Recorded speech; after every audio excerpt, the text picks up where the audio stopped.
तुमचा उमेदवारी अर्ज जो आहे तो तुम्ही ठेवलेला आहे आणि निवडणुकीला आता तुम्ही सामोरे जाताय. जैसे की आज माघार घेण्याची लास्ट डेट होती आणि मी आपला फॉर्म ठेवलेला आहे. जसे की मी अगोदर पण सांगितला होता की आज तुम्ही बघू शकता की लोकशाही राहिलेली नाहीये. आज काँग्रेस जैसा राष्ट्रीय पक्ष जे आज आझादीपासून लढत आहे त्यांनी माघार घेतली. तो आज आपल्या महाराष्ट्रासाठी खूप एक लाज्यास्पद गोष्ट आहे की काँग्रेस सारखे मोठे पक्षांनी माघार घेतली आणि याच्यामध्ये धन्या मुंडे आणि देवेंद्र फडणवीस साहेब असा विचार करताय की सगळा महाराष्ट्र जे आहे ते आपल्या पद्धतीने चालवणार आहे. तो असं मी होऊ देणार नाही.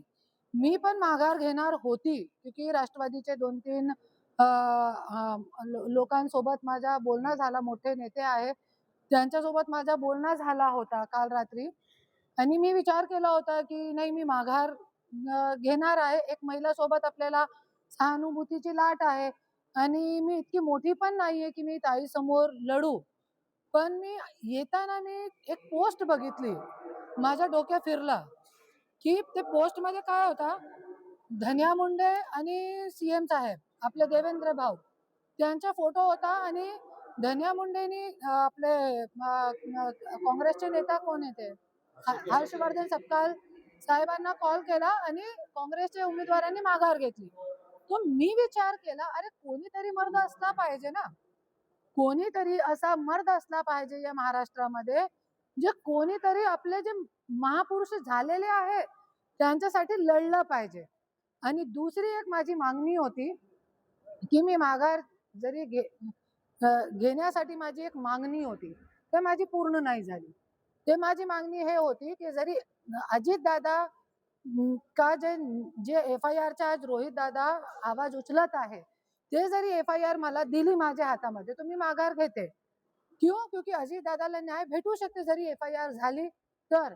पण जरी आज आपण ज्या बारामतीमध्ये आज पोटनिवडणुकी ज्या व्यक्तीची पोटनिवडणूक आहे, अजितदादांची पोटनिवडणूक आहे आणि जरी आपण त्यांची बारामतीमध्ये आणि ज्यांची पोटनिवडणूक आहे त्यांचे निवडणुकीमध्ये त्याच्या अगोदर जरी आपण त्यांना न्याय देऊ शकत नाही तो आपल्याला या महाराष्ट्रामध्ये राहण्याचा हक्क नाहीच आहे. आणि आज सगळ्यांपेक्षा महाराष्ट्राचा मोठा मुद्दा कोणता आहे तो आज अजितदादाचं जे निधन कसं झालेलं आहे या गोष्टीवरती जे आज रोहित दादा मागणी करत आहे त्याचा FIR झाली पाहिजे आणि ते माझी मागणी होती. ते पूर्ण नाही झाली तो मी आपला फॉर्म ठेवलेला आहे आणि याच्या पुढे पण मी इलेक्शन पूर्ण लढणार आहे आणि जिंकण्याचा प्रयत्न पण मी करणार आहे. फक्त एक मुद्दा नाहीये आज खरोखर आपली सुनेत्रा वहिनी सोबत सहानुभूतीची लाट आहे पण आम्हाला आमच्या समोर एक और लक्ष आहे. अजित दादाला पण आम्हाला न्याय द्यायचा आहे ज्याची मागणी आपली सुनेत्रा वहिनी किंवा त्यांचे मुलगे करत नाही. तो या गोष्टीवरती पण सगळे विचार करून मी आपला फॉर्म ठेवलेला आहे आणि मी लढणार आहे. राष्ट्रीय पक्ष या निवडणुकीचा उमेदवार नाही कसं पाहताय? काय राष्ट्रीय पक्ष किंवा प्रादेशिक पक्षाचा उमेदवार निवडणुकीमध्ये नाही आहे. मी आहे ना, माझा पक्ष स्वराज्य शक्ती सेना हे राष्ट्रीय पक्ष आहे. तो मी एकटी आहे आणि याच्यासाठी मी त्या दिवशी पण सांगितला होता की मी त्याच्यासाठी फॉर्म टाकलेला आहे. चालेल मला जरी माझे जे उमेदवार ते आहे आमचे जे कार्यकर्ते आहे त्यांच्या जर भले आम्हाला मतदान पडेल 50 मतदान पडू द्या पण जे आपले महापुरुष झालेले आहे त्यांचे विचार आम्ही घेऊन चालणार आहे आणि जे आहे आम्ही लढणार आहे. आणि आज अजित दादाची बारामतीमध्ये मी हेच मुद्दा घेऊन चालणार आहे की जोपर्यंत आज अजित दादाला आज बारामतीमध्ये न्याय भेटू शकत नाही तो माझ्यासारखी महिलांना काय न्याय भेटणार आणि कोणाला न्याय भेटणार नाही. और जरी हे मोठे सत्ताधारी लोक न्याय देऊ शकत नाही तो हे लोकांना सत्तामध्ये बसण्याचा हक्क नाहीच आहे.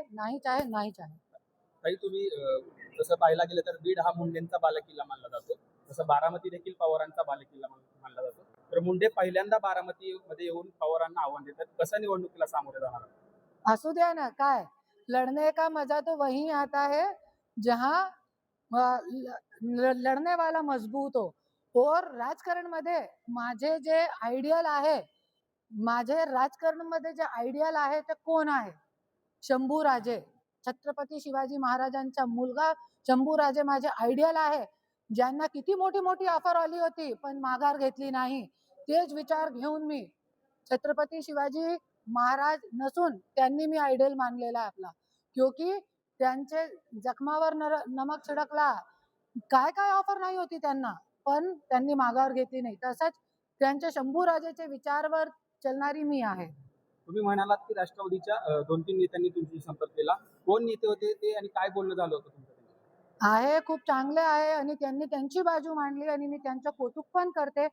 पूर्ण त्यांनी माझा माइंड जे आहे पूर्ण ते केला होता वॉश, की मी आज बारामतीमध्ये फक्त याच्यासाठी आली होती, माघार घेण्यासाठीही मी आली होती.